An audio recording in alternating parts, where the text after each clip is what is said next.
कि ये दूरी है, मान लीजिए 50 किलोमीटर। कितनी है? 50 किलोमीटर। अब मैं आराम से जाता हूँ, मान लीजिए 15 की स्पीड। कितने की स्पीड? 25 की स्पीड, 10 की स्पीड, 10 मीटर पर सेकंड की स्पीड से जाता हूँ। किलोमीटर लिख लेता हूँ, प्रति घंटा, है ना? तो बताओ यहाँ से यहाँ तक जाने में कितना समय लगेगा? 5 घंटे लगेगा। लेकिन अगर मैं कहूँ भैया मैं अपनी स्पीड बढ़ा रहा हूँ, मैंने अपनी स्पीड 15 बढ़ा ली। कितनी बढ़ा ली? तो हो गई 25 किलोमीटर प्रति घंटा। आप बताओ समय कितना लगेगा? 2 घंटे लगेगा। यानी आपने स्पीड बढ़ाई तो समय क्या हो गया? कम हो गया। कितना कम हुआ? 3 घंटे।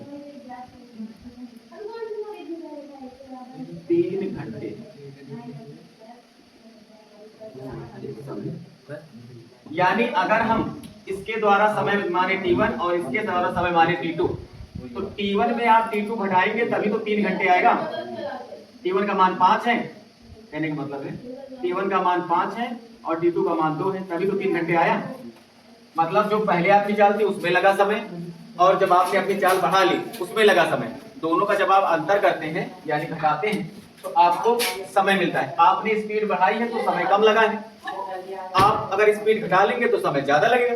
फिर बाद वाले में इसमें मान लीजिए आप स्पीड घटा देते, अगर आप 5 कर देते, कितना कर देते, यानी 10 घटा दिया, अगर 5 किलोमीटर प्रति घंटा कर दिया तो समय कितना लगता? समय बराबर दूरी बटे 4, 10 घंटे। तो कितने घंटे का अंतर आ जाता? फिर आप T2 माइनस T1 कर देते, 10 माइनस 5 यानी 5 घंटे। कुल मिला के आपके जो सवाल है उसमें अंतर ही दिया गया है समय का, कि मान लीजिए हमने अपनी चाल बढ़ा दी तो हमें इतना कम समय लगता है। अब कम समय लगता है कि तो मान लीजिए मैंने कहा मुझे 3 घंटे कम समय लगता है, तो ये निकाला कैसे गया है? या 3 घंटे ज्यादा समय लगता है, ये समय निकाला कैसे जाता है? जो पहले की स्पीड जो आपने चली है उसमें लगा समय और जो आपने बाद में स्पीड चली है उसमें लगा समय, दोनों का अंतर करते हैं, तब आपको जो ज्यादा समय होता है या कम समय होता है वही प्राप्त हो जाता है। तो यहाँ जितने भी सवाल हैं बस आपको यही बताया गया है, कोई डिस्टेंस है जिसमें आपने अपनी दूरी एक चली है पहले एक चाल से, फिर दोबारा आपने चाल बढ़ा ली है, तो इतने समय का अंतर आ गया है और उसी को इक्वेशन बना के हमें सॉल्व कर लेना है।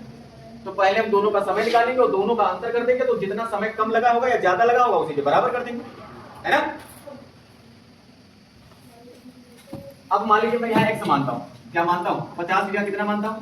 x किलोमीटर, या दूरी आपको दी गई होगी, दूरी आपको 50 दी गई, चाल मैं मान लेता हूँ, चाल x किलोमीटर है। तो जब आप समय निकालेंगे तो समय बराबर क्या होता है? दूरी बटे चाल। समय बराबर क्या होता है? समय बराबर होता है दूरी बटे चाल। दूरी तो आपको दी गई होगी सवाल में, चाल आपने x मानी, अब आप चाल 15 बढ़ा रहे हैं तो ये x प्लस 15 हो जाएगी, है ना? अब समय निकालेंगे तो ये समय हो जाएगा, दूरी उतनी ही है, समय हो जाएगा x बटे 15। यानी अब जब आपको कम समय लग रहा है, दोनों का अंतर करेंगे तो कितना आएगा? 3 घंटे। कितना आएगा?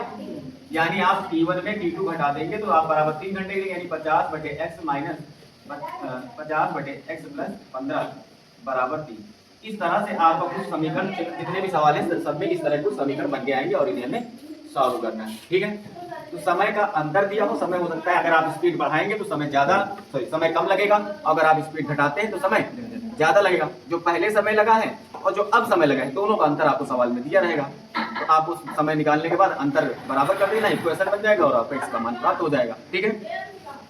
तो इसमें क्वेश्चन नंबर 7 है, कह रहे हैं एक रेलगाड़ी एक नियत चाल से 300 किलोमीटर की दूरी तय करती है, यदि इसकी चाल 5 किलोमीटर प्रति घंटा बढ़ा दी जाए तो वह यात्रा 2 घंटे कम में पूरी करती है ना। जैसे अभी मैं बता रहा था 3 घंटे कम समय लगा, तो आपने 3 घंटे समय कम निकाला था, पहले वाले समय में दूसरा वाला समय घटाया था, अभी तो 3 घंटे आया था, तो इसमें 3 घंटे की जगह 2 घंटे दे रखा है। ये तो याद रखना, समय बराबर दूरी बटे चाल। ये देखिए कह रहे हैं 300 किलोमीटर की डिस्टेंस है, पहले चाल चलते हैं मान लीजिए 1 किलोमीटर प्रति घंटा की चाल से चलते हैं तो कोई समय लगता है T1, क्या समय लगता है? और समय बराबर क्या होता है? दूरी बटे चाल, है ना? फिर मान लीजिए आप 5, उसकी स्पीड कितनी बढ़ गई? 5 किलोमीटर प्रति घंटा बढ़ गई, 5 बढ़ गई, तो अब समय t2 बराबर निकालेंगे तो दूरी बटे चाल, तो दूरी तो वही है, चाल हमने क्या कर दी, x प्लस 5 कर दी। तो अब कम समय लगा होगा, तो जो दोनों का अंतर दिया है वो कितना दिया है, 2 घंटे। 2 घंटे कम समय लगता है। t1 और t2 के मान रखेंगे तो आपका एक इक्वेशन बन जाएगा।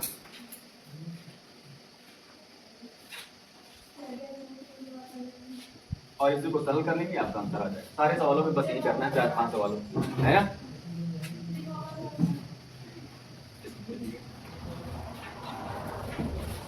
चलो अच्छा, अब प्रॉपर तरीके से सवाल लगाते हैं। तो रेलगाड़ी है ना, ठीक है, मान लेते हैं, माना कौन सा नंबर क्वेश्चन, माना रेलगाड़ी की चाल x किलोमीटर प्रति घंटा है। दूरी आपको दी गई है, कितनी है, 300 किलोमीटर, और समय अंतर कितना दिया है, 2 घंटे। समय का अंतर कितना हो जाता है, चाल बार 2 घंटे पर। तो पहले लिखेंगे नियत चाल से 300 किलोमीटर दूरी तय करने में लगा समय। समय बराबर क्या होता है, दूरी बटे चाल। इसको मानते हैं t1। दूरी कितनी है, 300, और चाल कितनी, x। अब अगर चाल 5 नियत चाल, यानी यहाँ ब्रैकेट में x लिख लेना, और अब चाल बढ़ा देने पर किलोमीटर प्रति घंटा की चाल से 300 किलोमीटर तय करने में लगा समय।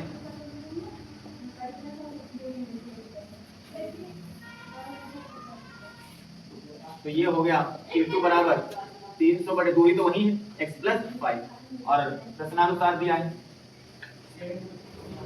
t1 माइनस t2 बराबर कितना दिया है, 2 घंटे। तो t1 का मान लेंगे 300 बटे x माइनस 300 बटे x प्लस 5 बराबर 2। 300 कॉमन ले लेंगे, बचेगा 1/x minus 1/x plus 5 equal to 2। थोड़ा सा सरल करें, 300 इस तरह से बोला करते हैं x प्लस 5 माइनस x बटे x square plus 5x equal to 2। यहाँ x कैंसिल हो गया, इसको गुणा कर लीजिए, कितने से गुणा करते हैं, इसको चाहो तो 2 कट जाएगा ना, 150 हो जाएगा। चलो अच्छा, इधर पहले इसका 3 से गुणा करो, तो हो गया 1500 बटे x स्क्वायर प्लस 5x बराबर 2। बटे में कितना है, क्रॉस मल्टीप्लिकेशन करवा देंगे, तो ये हो जाएगा 2 गुणा x स्क्वायर प्लस 5x बराबर 1500, और x स्क्वायर प्लस 5x बराबर, इसको 2 से काट देंगे तो 750 आएगा। 750 को उधर ले जाएंगे तो x square plus 5x minus 750 बराबर 0। अब आपको गुणनखंड का गुणा करने पर 750 आ जाए, और जोड़ने पर नहीं, घटाने पर आएगा। जोड़ने पर पॉसिबल ही नहीं है, 5 है, और यहाँ पे चिन्ह माइनस का दिखा रहा है, तो माइनस चिन्ह बता रहा है कि घटाने पर ही आएगा। तो देखिए 25 या 75, 30 गुणे 25 आ जाएगा ना, तो हो जाएगा x square plus 30x minus 25x minus 75 बराबर 0। यहाँ पे x कॉमन लेंगे तो x प्लस 30, या माइनस 25 कॉमन लेंगे तो x माइनस 30 बराबर 0। x plus 30 in one bracket और x minus 25 in second bracket. लिखेंगे जब x plus 30 equal to 0, x equal to minus 30। अब क्योंकि चाल ऋणात्मक नहीं होती इसलिए इसको हम नहीं मानेंगे, और लिखेंगे जब x minus 25 equal to 0, x बराबर हो जाएगा 25। तो आपका जो आंसर है, अतः रेलगाड़ी की चाल लिख देंगे, रेलगाड़ी की चाल हो जाएगी 25 किलोमीटर प्रति घंटा, है ना। यहाँ लिख देंगे, चाल ऋणात्मक नहीं होती। हाँ, ऐसे मतलब आप भी काट देते हैं, जैसे 2 से 1500 का, इस तरह का से, तो कोई दिक्कत नहीं। मैंने काट दिया, इसको इधर लेकर आओ, बटे में तब काटूंगा। वो एक स्टेप पहले नहीं लिखने के लिए। तो क्वेश्चन नंबर 11 कह रहा है, देखिए एक संपूर्ण त्रिभुज के आकार का क्या है, घास का मैदान है, घास का मैदान है, घास का मैदान है, ठीक है। अब इसमें 3 भुजाएं होती, तो मान लेते हैं ये वाली छोटी भुजा है, ये कौन सी भुजा है, और 90 अंश के सामने वाली भुजा क्या कहते हैं, कर्ण कहते हैं, और ये क्या होती है, ठीक है, और ये होती है आधार। क्या होती है, आधार। तो सवाल में कह रहा है कि जो कर्ण है वो संपूर्ण त्रिभुज की छोटी भुजा के दोगुने से 1 अधिक है। क्या है, 2 गुने से 1 अधिक है, और जो तीसरी भुजा है वो छोटी भुजा से 7 अधिक है। तो मान लेते हैं, माना समकोण त्रिभुज की छोटी भुजा x सेंटीमीटर है, तो कर्ण क्या हो जाएगी? अगर छोटी भुजा x है तो कर्ण क्या होगी? 2 गुने से 1 ज्यादा, तो x का 2 गुना करोगे तो क्या आएगा? 2x, और उसमें 1 जोड़ दोगे। और तीसरी भुजा क्या आएगी? तीसरी भुजा है छोटी भुजा से 7 मीटर बड़ी है, जिसे हम आप लंब कह सकते हैं, लंब या आधार कुछ भी बांध सकते, तो क्या कहेंगे? 7 अधिक है ना। अब आप जानते हैं कि समकोण त्रिभुज में हम पाइथागोरस प्रमेय लगा सकते हैं। पाइथागोरस प्रमेय क्या होती है? कर्ण का स्क्वायर बराबर लंब का स्क्वायर प्लस आधार का स्क्वायर। छोटी भुजा को हमने, तो कर्ण कितनी है? 2x + 1 का होल स्क्वायर बराबर लंब क्या है? x + 7 का होल स्क्वायर प्लस आधार क्या है? x का स्क्वायर, है ना। अब इसको सरल करना है बस। तो देखिए ब्रैकेट ओपन कीजिए, 4x square plus 1 plus 4x equal to x square plus 7 + 49 plus 14 x plus x square. ये x x 2x हो गया, उधर जाएगा माइनस हो जाएगा, तो 4x square plus 4x plus 1 minus 2x square, x x 2x उधर गया माइनस में, माइनस 14x उधर जाएगा माइनस में, माइनस 49 बराबर 0। तो हो जाएगा 2x square 14x 4x, 1 plus 1 minus 1 cut जाएंगे, माइनस का ज्यादा है, माइनस का 10x बच जाएगा, और प्लस का है माइनस का है, कट जाएंगे तो माइनस का 48 इक्वल टू 0। यहाँ देखिए 2 से भाग कर दिए तो दोनों बच्चों में, तो हो जाएगा x square minus 5x minus 24 equal to 0। अब गुणनखंड करना है, 24 के 2 ऐसे गुणनखंड करने, घटाने पर 5 आ जाए, घटाने पर क्या आ जाए? 5 आ जाए। हाँ कितना आएगा? x square minus 8x plus 3x minus 24 बराबर 0। यहाँ से x कॉमन लेंगे तो x माइनस 8 प्लस यहाँ 3 कॉमन लेंगे तो x माइनस 8 बराबर 0। x माइनस 8 इन ब्रैकेट और x प्लस 3 बराबर 0। लिखेंगे जब x minus 8 equal to 0, x बराबर 8 जब x प्लस 3 बराबर 0, x बराबर माइनस। तो देखिए लंबाई कभी निगेटिव नहीं होती, ठीक है, दूरी कभी ऋणात्मक नहीं होती। तो यहाँ पे इसको मान लिख देंगे, लंबाई ऋणात्मक नहीं होती, लंबाई ऋणात्मक नहीं। तो हमारा आंसर हो जाएगा, जो छोटी भुजा हो जाएगी, इसलिए छोटी भुजा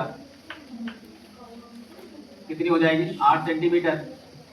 और अगर कर्ण की बात करें तो कर्ण क्या है हमारा? 2x + 1 यानी 2 गुणे 8 + 1, ये हो जाएगी 16 + 1 बराबर 17। और अगर तीसरी भुजा की बात करें तो ये हो जाएगी x + 7 यानी 8 + 7 बराबर 15 सेंटीमीटर। तो तीनों भुजाएं आ गई, 8, 15, 17।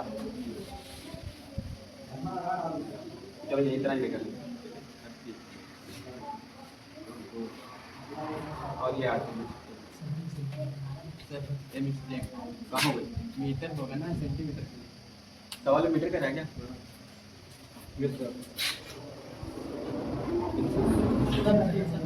सब जगह तीसरी भुजा नीचे वाली, ये जो इधर तीसरी भुजा।